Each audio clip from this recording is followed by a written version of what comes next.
तो हेलो बच्चों, आज हम लोग फिर एक नया चीज़ जो है हम लोग इस स्टार्ट कर रहे हैं, जो हम लोग नीट के रिगार्डिंग जो हम लोग आपको शॉर्ट वीडियो में बताए थे कि हम लोग नीट के जो बच्चे हैं उसके लिए बायोलॉजी का हम लोग बायोलॉजी का क्या करना है, वन शॉट्स क्लियर करना है, जिसमें पूछे गए इंपॉर्टेंट क्वेश्चन को हम लोग देखेंगे। तो कहाँ कहाँ से जो मेन टॉपिक है वो कहाँ कहाँ से क्वेश्चन आते हैं, उन सब टॉपिक्स को ज़्यादातर हम लोग क्या करेंगे, कवर करेंगे, उसके क्वेश्चन प्रैक्टिस करेंगे। तो उसके रिगार्डिंग हम लोग देख रहे हैं, आपको पीछे दिख रहा होगा बोर्ड पे। तो हम लोग पीछे दिख रहा होगा कि किसके बारे में देखना है, तो सेल के बारे में। सेल क्या है, तो cell the unit of life के बारे में हम लोग को क्या करना है, देखना है। तो सेल में अप्रोक्सीमेटली कितने क्वेश्चंस आते हैं, तो इसमें लगभग हम लोग देख सकते हैं कि लगभग इसमें 8 से क्या है, 8 से 10 क्वेश्चंस क्या है, 8 से 10 क्वेश्चन हमेशा आते हैं। देखिए कहाँ कहाँ से क्वेश्चन अभी तक पूछा गया है, क्या है, कहाँ कहाँ से क्वेश्चन पूछा गया है, 8 से 10 क्वेश्चन। मतलब अभी तक इसमें जो है कहाँ कहाँ से पूछा जाता है वो हम लोग देखते हैं। तो सेल थ्योरी से अभी तक एक क्वेश्चन आया है। सेल थ्योरी से कितना क्वेश्चन आया अभी तक, एक क्वेश्चन आया है। प्रोकैरियोटिक सेल से एक क्वेश्चन, प्रोकैरियोटिक में क्या है, राइबोसोम से एक क्वेश्चन, राइबोसोम जो टॉपिक है उससे एक क्वेश्चन पूछा गया है। इंक्लूजन बॉडीज से एक क्वेश्चन, इंक्लूजन जो बॉडी हम लोग पढ़ते हैं उससे हम लोग एक क्वेश्चन। गोल्जी अपरेटस, गोल्जी का जो हम लोग पढ़ते हैं, गोल्जी बॉडीज पढ़ते हैं, उससे एक क्वेश्चन। लाइसोसोम जिसमें बहुत सारा क्या होता है, मेनी एंजाइम्स प्रेजेंट होते हैं, उसमें एक क्वेश्चन, उससे एक क्वेश्चन आए हुए हैं। और सबसे ज्यादा हम लोग power of the cell mitochondria को जो जानते हैं, माइटोकॉन्ड्रिया से 3 क्वेश्चन आए हुए हैं, 3 क्वेश्चन पूछे जा चुके हैं। कितने क्वेश्चन, 3 क्वेश्चन। कितने, 3 क्वेश्चन। 4 क्वेश्चन न्यूक्लियस से। देखिए माइटोकॉन्ड्रिया पावर है, पावर ऑफ सेल है, तो पावर वाले आदमी से 3 क्वेश्चन और न्यूक्लियस से 4 क्वेश्चन। ये सब क्वेश्चन अभी तक यहाँ से पूछे जाते हैं। मतलब 8 से 10 क्वेश्चन हमेशा क्या होता है, 3 से 4 क्वेश्चन ऑलवेज इसमें से आते हैं। तो हम लोगों के इसी के बारे में हम लोगों को पढ़ना है। इसमें क्या है, तो जो हम लोग क्या पढ़ना है, इसी के बारे में हम लोगों को पढ़ना है। तो सेल जो होता है, सेल क्या होता है, तो structure and functional unit of life को क्या बोलते हैं, सेल बोलते हैं। Structurally and functional unit of life, life के लिए जो छोटा छोटा स्ट्रक्चर होता है वो फंक्शन करता है, उसी को हम लोग क्या बोलते हैं, सेल बोलते हैं। तो चलिए, सेल कितने प्रकार के होते हैं, तो 2 टाइप्स ऑफ सेल होते हैं। एक को बोलते हैं यूनिसेलुलर, दूसरे को बोलते हैं मल्टीसेलुलर। जो कोशिका क्या होता है, एक को बोलते हैं यूनिसेलुलर, दूसरे को बोलते हैं मल्टीसेलुलर। जो कोशिका सिंगल सेल से अपना काम चला रहे हैं उसी को बोलते हैं सिंगल सेल ऑर्गेनिज्म। क्या बोलेंगे, यूनिसेलुलर ऑर्गेनिज्म, मतलब सिंगल सेल से जो अपना क्या होता है, घर द्वार चला रहे हैं, वो अपना जो जीवन यापन है एक ही सेल से करते हैं, उसी को बोलते हैं यूनिसेलुलर। उसके लिए ये हो गया, ये सेल है, इसमें क्या हो गया, इसको हम लोग बोलेंगे यूनिसेलुलर। ये क्या हो गया, यूनिसेलुलर। ये क्या हो गया, यूनिसेलुलर।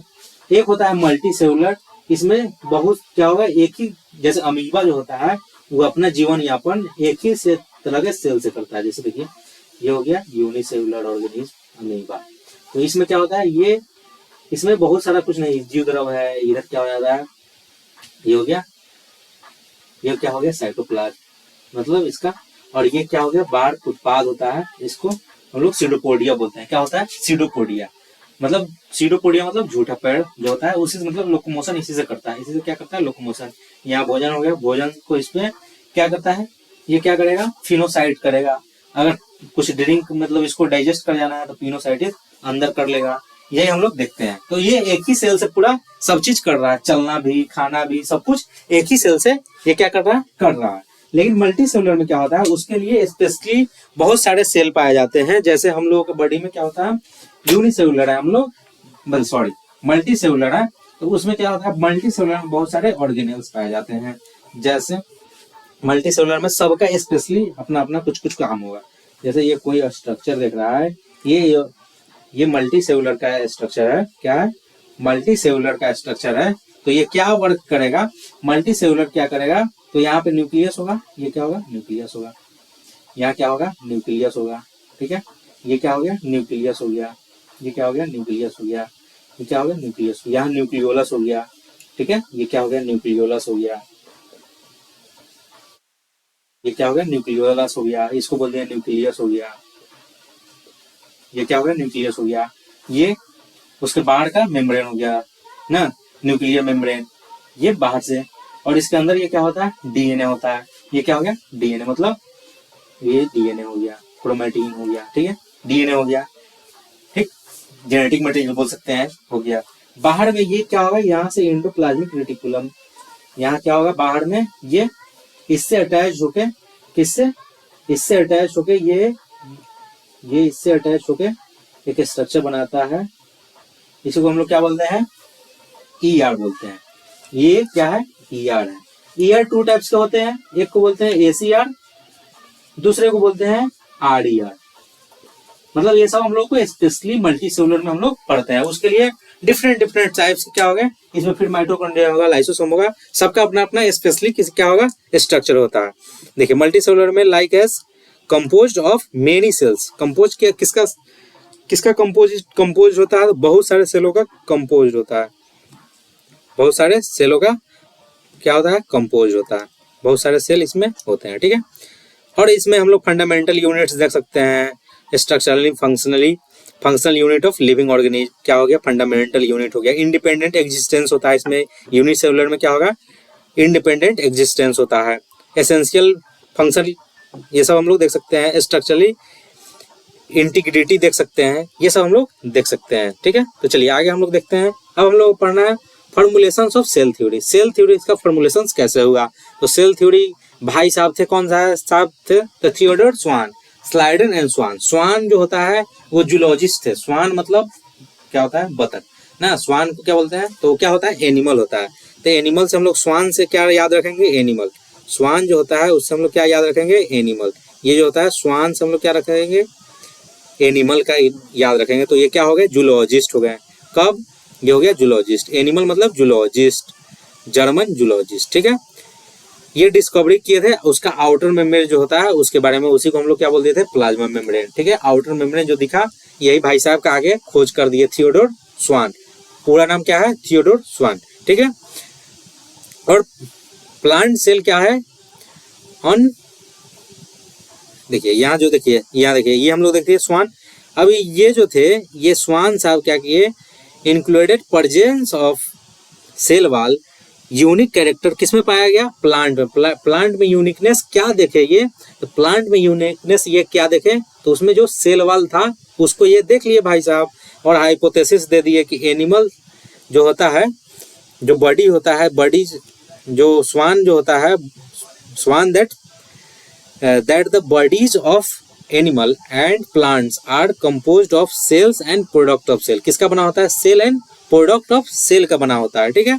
लेकिन इसमें क्या गैप रह गया स्लाइडन एंड स्वान में, तो ये फॉर्मुलेटेड सेल थ्योरी दी है, बट किसमें फेल हो गए, तो ये एक्सप्लेन करने में फेल हो गए कि सेल जो बना है, जो न्यू सेल है वो किससे बना है, ये बताने में ये फेल हो गए। ये रहे स्वान साहब, ये देखिए, ये सेल वाल देखे तो ये बोल दिए कि किसी न किसी सेल से क्या होता है, फॉर्मुलेटेड होता है। तो इनका एक गैप हो गया, रिसर्च का एक गैप होता है। कोई भी रिसर्च किए उसके बीच में जो कमी होता है उसी को क्या बोलते हैं, रिसर्च का गैप बोलते हैं, ठीक है। अब इसके बाद क्या, कौन से है, तो इसके बाद बिरचाउ साहब है। बिरचाउ साहब का क्या करना था, ओमनी सेलुलाज ई सेलुलाज, मतलब जो भी सेल जो बना है प्री एग्जिस्टिंग सेल से बना है, मतलब किसी भी पहले का जो सेल बना है उससे ये सेल बना है। देखिए यहाँ लिख भी दिया गया, रूरल बिरचाउ साहब है, लेकिन क्या किए, सेल को डिवाइड किए new cell and pre existing cell में। जो नया सेल है और जो पुराने सेल से जो सेल बना है उसमें ये क्या किए, दो कैटेगरी बना दिए, प्री एग्जिस्टिंग सेल और न्यू सेल। फॉर्म किससे होता है, प्री एग्जिस्टिंग सेल, तो इसी को बोल दिए ओमनी सेलुलाज ई सेलुलाज। इससे क्वेश्चन आते हैं, ओमनी सेलुलाज ई सेलुलाज, ठीक है। क्या बोले, तो ओमनी सेलुलाज ई सेलुलाज, इसका मीनिंग होता है ऑल सेल्स फ्रॉम सेल्स, मतलब ऑल जो सेल्स है क्या है, प्री एग्जिस्टिंग सेल से बना हुआ है, ठीक है। फाइनल स्टेप क्या दिए, मॉडिफाई किए, किसका मॉडिफाई किए, स्लाइडन एंड स्वान। स्लाइडन जो थे ये बोटनिस्ट थे, स्लाइडन क्या थे, बोटनिस्ट, ये क्या थे, वनस्पति के वैज्ञानिक थे, ठीक है। और स्वान क्या थे, जूलॉजिस्ट थे, ये हम लोग देख सकते हैं। और मॉडर्न सेल थ्योरी जो है, मॉडर्न सेल थ्योरी का स्टेट जो है हम लोग उसमें देख सकते हैं, all organism composed of cell and product of cell. किसका बना होता है, सेल का बना होता है, और प्रोडक्ट ऑफ सेल का मतलब जो सेल का प्रोडक्ट है उससे बना होता है, यही कहने का मतलब था। All cell arises from pre existing cell. Virchow साहब यही सब बक के गए, ठीक है, ये नीचे लिखा हुआ है, उसको रीड कर लीजिएगा। ठीक है, अब हम लोग ओवरव्यू ऑफ सेल जो है उसको देखते हैं। तो ओवरव्यू ऑफ सेल में हम लोग प्लांट का जब ओनियन सेल लेते हैं तो उसका जो छिलका होता है, जो देखिएगा एकदम पतला झिल्ली जैसा स्ट्रक्चर दिखता है, उसी को हम लोग क्या किए, जो उसका जो बाहर का स्ट्रक्चर है उसी का सेल वाला है आउटर बाउंड्री, जो उसका बाहर का आउटर बाउंड्रीज है सेल वाल का, उसी के छिलका को निकाल कर वो क्या होता है, बहुत पतला होता है, उसको हम लोग निकाल लिए। दूसरा हम लोग देख लिए एनिमल सेल का, जो देखते हैं जो चिक सेल होता है, गाल का जो सेल होता है, उसका जो आउटर मेम्ब्रेन होता है उसको हम लोग स्टडी के लिए उसका यूज कर लिए। उसके बाद देखिए the nucleus inside each of dense membrane bound structure is called nucleus. जो न्यूक्लियस के इनसाइड में ईच सेल को क्या किया है, डेंस मेम्ब्रेन से बाउंड किए हुए है। जो डेंस मतलब एक क्या होता है, डेंस मतलब जो उसको स्ट्रक्चर को घेर के रखे हुए होता है, गाढ़ा जो होता है घेर के रखे हुए होता है, उसी को हम लोग क्या बोलते हैं, उसी को हम लोग क्या बोलते हैं, dense membrane of bound structure is called nucleus. उसको क्या बोलते हैं, न्यूक्लियस बोलते हैं। जो बाहर से स्ट्रक्चर जो न्यूक्लियस को जो घेर के मतलब क्या होता है, मेम्ब्रेन जो घेर के रखे रखता है, किसको घेर के रखे रखता है, इसी न्यूक्लियस को घेर के रखे हुए रहता है। अब जेनेटिक मटेरियल जो होता है, जेनेटिक मटेरियल कहाँ होता है, तो ये भी न्यूक्लियस में होता है। ये हम लोग देखे थे स्ट्रक्चर, ये जेनेटिक मटेरियल कहाँ है, तो न्यूक्लियस के अंदर है। जेनेटिक मटेरियल में डीएनए होता है, डीएनए, ठीक है। ये सब क्या होता है, देखिए यहाँ दे दिया जेनेटिक मटेरियल डीएनए, क्रोमोजोम भी बोल सकते हैं, कंटेंट्स क्रोमोजोम विच turn content genetic material DNA क्या है, उसको हम लोग डीएनए के रूप में संचित करके रखते हैं। ठीक है, तो चलिए आगे हम लोग देखते हैं। आगे हम लोग को देखना है प्रोकैरियोटिक वर्सेस यूकैरियोटिक। प्रोकैरियोटिक क्या है, यूकैरियोटिक क्या है। तो प्रोकैरियोटिक जो होता है उसमें क्या होता है, मेम्ब्रेन बाउंड ऑर्गेनेल्स होते हैं, और किसमें, तो यूकैरियोटिक में क्या होता है, मेम्ब्रेन बाउंड ऑर्गेनेल्स। जो भी ऑर्गेनेल्स होगा उसको कोई ना कोई मेम्ब्रेन बाउंड करके रखता है, मतलब घेरे हुए रहता है। लेकिन यूनि से इसमें क्या होता है, प्रोकैरियोटिक में मेम्ब्रेन बाउंड ऑर्गेनेल्स नहीं पाए जाते हैं। सिंपल सी बात है, देखिए यहाँ हो गया, देखिए ये हो गया membrane bound organelles, bound nucleus होगा, मेम्ब्रेन बाउंड न्यूक्लियस है, ये इसका न्यूक्लियस मेम्ब्रेन बाउंड है। इसका न्यूक्लियस क्या हो गया, lack of membrane bound nucleus, nucleus क्या हो गया, लैक हो जाता है, कम हो जाता है। ठीक है, ये सब हम लोग देखिए।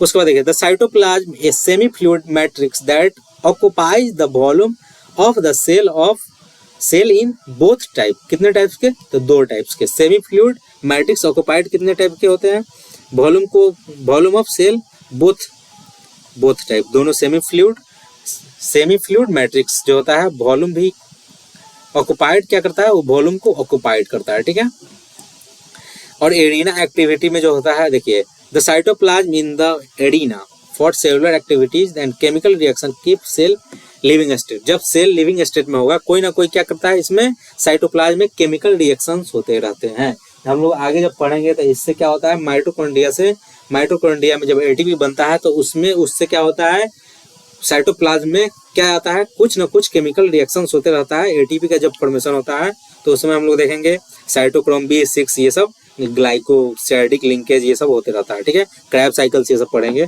तो सब क्या किसमें होता है, तो साइटोप्लाज्म में होते रहता है। यही सब कर रहा है। अब हम लोग पढ़ना है सेल ऑर्गेनेल्स। सेल ऑर्गेनेल्स को हम लोग कल पढ़ेंगे, ये छोटा सा रखे हैं। आई थिंक बाहर से आपको म्यूजिक का आवाज सुनाई दे रहा होगा, तो चलिए कल हम लोग इसको पूरा क्लियर करेंगे इस चैप्टर को। बहुत बहुत धन्यवाद। चलिए, thank you so much, bye.